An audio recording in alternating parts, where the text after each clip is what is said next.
So let's get to fishy lines.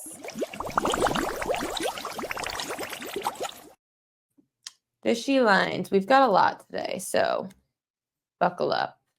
Remember, for fishy lines, it's not necessarily telling you to bet the dog. You can bet the dog if you like my explanations for them, or you could just stay away from the favorites. Starting with the Nats and the Rockies. The Rockies have been on fire. Who would have said that? I think the announcer said in their game yesterday that the Rockies can't be stopped. Like, he was waiting to say that for his whole career. The line did move 16 cents in favor of Colorado, despite the public, of course, on Washington. Listen, the Rockies have 9 home runs in their last 41 at-bats, dating back to the 9th inning of a Monday's game. Colorado looks to win 4 in a row for the first time since a 7-game winning streak last May. And the Nationals have lost 10 in a row. Mitchell Parker has lost each of his last 4 starts, owning a 6.16 ERA. I told you that's why I was a little worried about Parker and Marquez K-props, because if the line's moving in favor of Colorado, does that mean Marquez stays in the game long enough and then he goes over? And does that mean Parker sucks and he goes under? So I was a little worried about the K-props, but this is a fishy line. So I would be weary of Washington tonight. Oh boy, I can't wait to talk about this fishy line. Angels Yankees. Let's just go here. Yeah. 0-0-0-0-0-0-0. Yankees suck. Yankees suck. I would not lay minus 225 right now on the Yankees. I don't even know how the hell they are booked at minus 225. It's not like we've got Garrett Cole pitching. It's not even like you got Max Fried or Carlos Rodon pitching. This is a disaster. You've got Ryan Yarbrough on the mound, and he's minus 225? Get the hell out of here. No way. Do you know that it's been 8 days since any Yankees hit a home run not named Aaron Judge? Ryan Yarbrough got the win last time over Konchwitz in LA, but you know what I always say? If the results happened the first time, I normally won't bet it again the second time. Also, in all 5 games between the Angels and the Yankees, it's always been the road team winning so far this year. Mike Trout's been on a tear since coming off the IL, hitting .317 with 9 ribbies in 17 games. I don't trust the Yankees. I don't mind betting the Angels. Under? Nah. It's gorgeous out here today.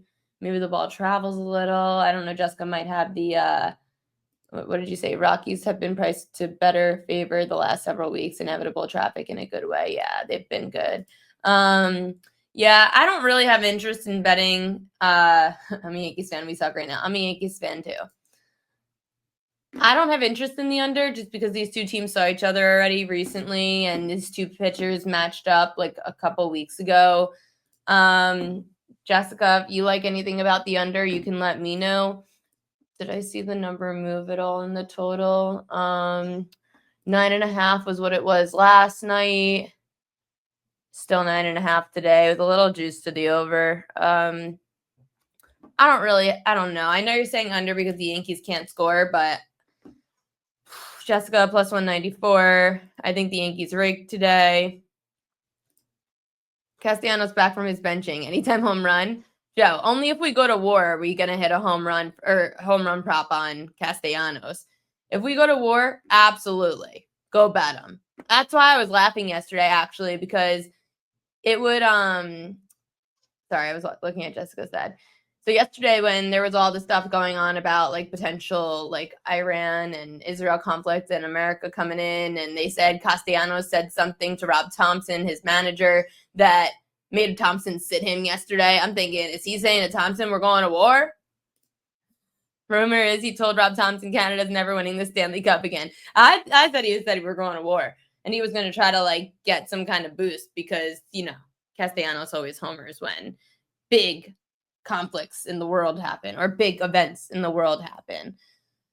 Joe Dollar says sale under 7.5 Ks. So I actually looked into that, and there's still some more fishy lines, but I'll talk about this. So I did look into Chris Sale under today. I don't think I'm insane enough to do it. I see the allure with it, though. It's very high. And Sale, 4 starts this year against low K rate lineups against lefties. He had 7 in San Diego, 4 in Arizona, 6 at home against San Diego, and 10 at home against Arizona. So my concern was that he had 9 strikeouts against the Mets last year in 7 1/3. That was on the road. I'm worried to fade Sale at home.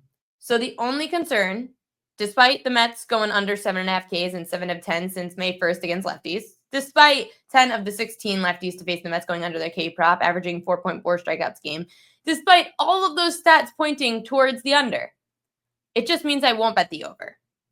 But Sale at home, I don't think I can fade him. There's something about aces at home. I love fading aces on the road. If I had Sale on the road at the Mets, I'd consider it more, even though we had 9 in Citi Field last year. I just don't know if I could fade an ace at home, even if it's the Mets and them not striking out much against lefties. Jessica said weather is not amazing here for game, but not enough for an under for Angels Yankees.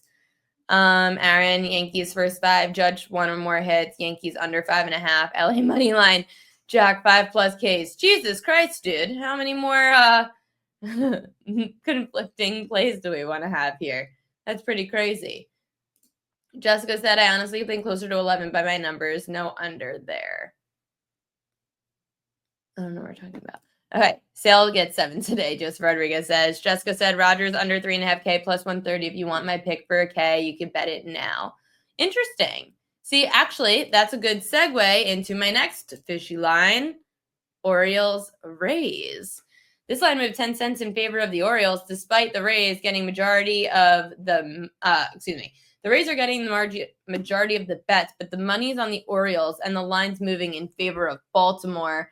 Baltimore's bats have been pretty hot, and the Rays, I'm a little concerned because Taj Bradley hasn't been the greatest against the O's. So Rogers, I don't trust him at all. I know he's starting for the O's. He got sent down to AAA. Pitched pretty well, actually, against the Red Sox before he got sent down. I think he allowed 1 run. But in AAA, Rogers got better, owned a 3.31 ERA, allowing just 1 home run.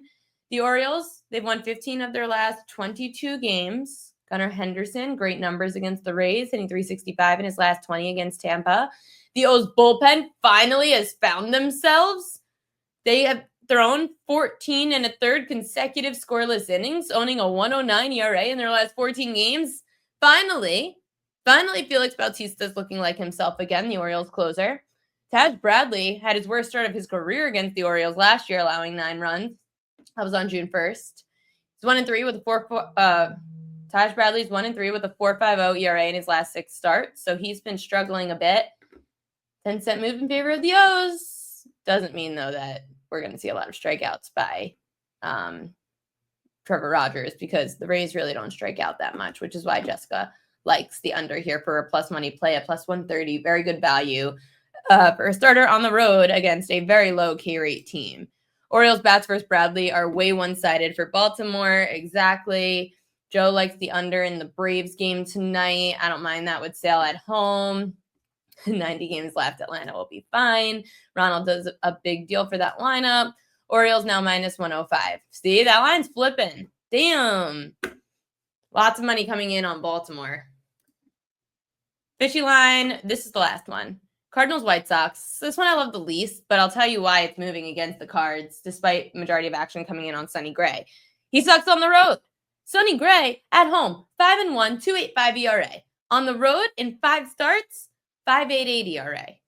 Sean Burke, prior to his last start, scratched that last start, it was bad, but the 3 starts before that, 2.37 ERA. Starting pitching, home road splits. That's why you're seeing this line move significantly, 20 cents against St. Louis, because Sonny Gray sucks on the road this year.